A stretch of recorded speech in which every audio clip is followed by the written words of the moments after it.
Give yourself a year. Give yourself a year. We're not going through breakups and getting straight back in the streets anymore. That shit was cute in our 20s. But in 4 days, it'll be officially 1 year since I have been in a relationship. I was able to lose all the baby weight, heal my nervous system, save more and make more money, go to therapy, restore relationships with family members I hadn't talked to in decades, and the list goes on. In the beginning, you are going to chase dopamine. You are going to want to date. Shit, for a second, I ain't even downloaded a dating app because I was bored. But let yourself go through the withdrawal. Because in some cases like mine, you will actually go through physical withdrawal. I was actually throwing up, shaking, sweating and shit. But please, I need you to allow your biggest heartbreak to become your biggest comeback. Because if there's any advice I'm going to give you, please give it a year. It gets way better over time. A lot of you do not need more time to heal. You need experiences that will show your nervous system a new reality. I'm going to say that again. A lot of you do not need more time to heal. You need experiences that will show your nervous system a new reality. I heard that quote today and it hit home because I feel like there comes a point where you have to trust in the work that you've done, the healing, the therapy, everything you've done. You've raised your standards. You've changed the beliefs. You've let go of things that don't serve you. A lot of the time, to protect our peace, we actually end up isolating ourselves and we don't have these new experiences, that exposure to what the universe can actually bring to us. And once you've done this work, you've changed your energy, you've changed your frequency. Watch when you get out there what kind of people and situations come to you now, what kind of things you attract into your life now. But you have to trust and be open. Trust in the work that you've done because there will also be tests. There will also be things that come, people and situations that arise that we know aren't good for us. But watch how you react now. There is going to be a big change in the way you react to people and situations that do not serve you. You'll be able to clock it quicker. You'll be able to say no with confidence. You won't second guess yourself. You won't people please and do things for other people or for societal pressures. You will do what you want to do. You will have more confidence in yourself and your nervous system, your inner child will know it's safe. I'm good. I'm protected. I don't need to worry. I don't need to isolate. I don't need to worry about what could be out there or what could hurt me. I'm good. I trust that only things that are in alignment with my highest good and greatest joy will come. And if anything comes up that isn't for me, that is my opportunity. That is also for my highest good and greatest joy because it's an opportunity for me to respond in this new way from this healed, self-assured, confident place. And in doing so, you will strengthen your self-confidence, these positive beliefs about yourself, that trust in yourself that will be strengthened, and you'll just take things in your stride. Things just won't bother you as much as they used to. You will respond so differently to situations than you did before you did all your inner work. Get rid of him. This is the big sis advice that you don't want to hear, but you need to. I say this from a place of love, and I wish I had this advice when I was young. Actually, I did. It was my mom. And I also know you don't want to hear it because I didn't want to hear it. But my mom was my saving grace. And had she not given me the advice that she gave me, and had I not listened, my life would look very different today. In a really, really bad way. My mom explained it like this, and I'm going to explain it to you. You're like a diamond. So you don't just hand over a diamond to just anybody. They have to be able to afford the worth of that diamond. The higher quality person you are, the higher the stakes. But the thing is, a lot of young women, especially the ones that are dating, know deep down in their heart that the man that they're with is beneath them, isn't treating them right. But there's this overwhelming fear of, if I let go, then what? Or he's all you've ever known. And the fear of being alone outweighs being treated poorly and not even getting the bare minimum. But the fear of being alone should not stop you from looking for somebody who knows your worth. You shouldn't be sitting on the floor crying every other night. That's not normal. You shouldn't be made to feel guilty for wanting to hang out with your friends. You shouldn't be made to feel like you're not beautiful. Now imagine if you gave a diamond to somebody who just doesn't understand the worth of a diamond. They're not going to be able to take care of that diamond. And in the same way, when you give yourself to a low quality man, he just doesn't understand your worth. So it's in your hands to want better for yourself. Or you think to yourself, I've already invested this many years into him, so then I need to just follow through with marriage. That's probably the dumbest thing you can do. What makes you think that if your relationship while dating is miserable, that getting married to him is somehow going to make it better? It's not. And for my young sisters out there, put down the fixer-upper boys. Ask yourself this question.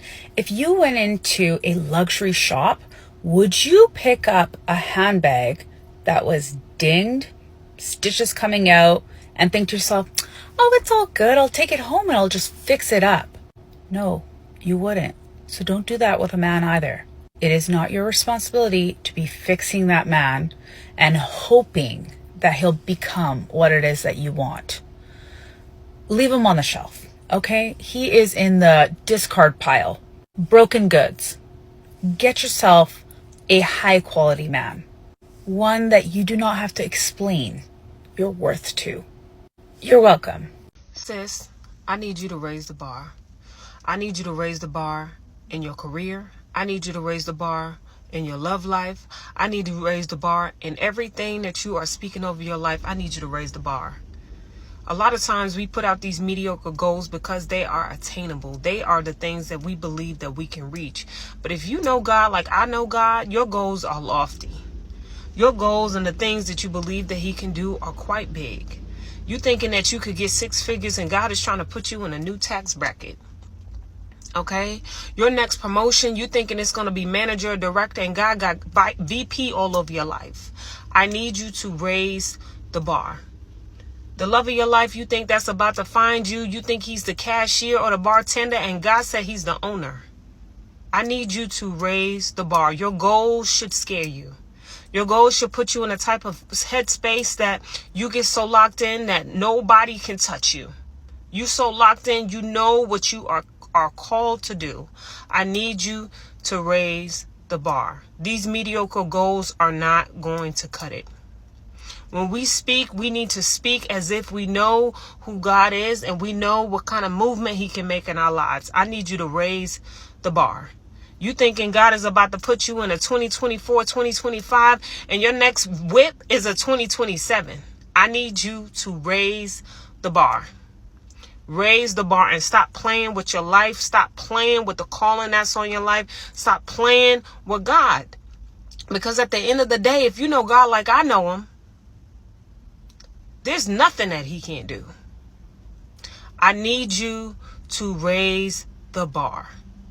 I need you to raise the bar and start moving like you are the queen that you were called to be.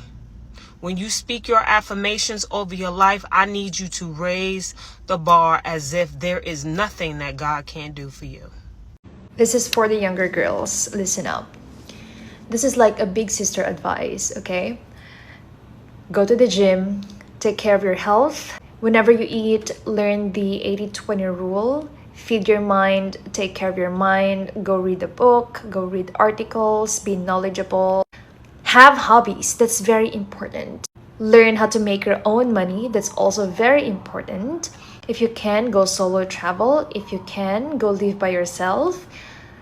Learn how to cook your own meals. Be nice to other people. Compliment other people. Learn how to dress well. You don't have to buy like the most expensive stuff. Yung mga suot ko minsan galing TikTok shop. It's how you wear the products, how you present yourself. Make friends, go party. Do not be too dependent on other people, okay? It's okay to be dependent on other people, but not too dependent, especially to men. Especially you're still so young, okay? Because once you do those things for yourself, you will naturally have higher standards, and there's nothing wrong with that. You're actually giving or doing yourself a favor. So, yeah, yun lang naman. It's going to be 2025 in a few weeks, so I'm so excited for you. And yeah, live your life. Wag mo na kayo mag-asawa. Girl, if you don't have a job right now, you are the job. Take yourself seriously like you are the job, right? Wake up as if you're going to work, dress up, drink water, make your lunch, your breakfast, and invest time, energy, and money in your craft. And your craft is you. So that means you're looking into what is interesting in myself. Like, what makes me interesting? What makes me thick? What makes me want to work better? What makes me actually elevate or skill up, right? Learn yourself. Get a degree in you. And then stop doing the habits that pull you back down, where you know you shouldn't belong. texting that unemotionally available man, we're stopping that. That's what's called nervous regulation, right? We regulate our nervous system by not doing the things that we know are not good for us, that we know would make us as the job bankrupt, right? Look into what are your energy thrivers and what are your energy takers. So when you, for example, when you dance, maybe you get more energy. When you walk outside, maybe you get more energy, which makes the company work better. Again, you are the job. But when you sit on the couch every day and you gossip, honey, in 2025, we stop the gossiping, okay? Gossiping is never good for business. The only type of gossip that you're gonna do is gossip about yourself. We're doing marketing for ourselves because we are the job. We are wanting to be seen. We are going to be visible. So you're talking about yourself in positive ways. Positive, highlight.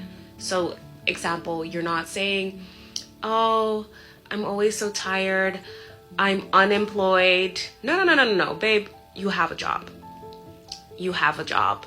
I am the job, right? So you tell them about the interesting things that you've learned this past week. You tell them about a fact that you learned about some random stuff.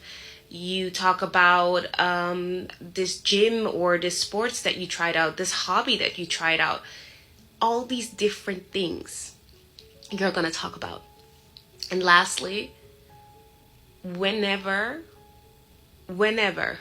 you have a sick day, which is okay, you don't force yourself to work, because in a job, when you're sick, you don't have to work, okay? You take that rest, and when you get back up on your feet, you go back at it 100, maybe 110%. And that's that.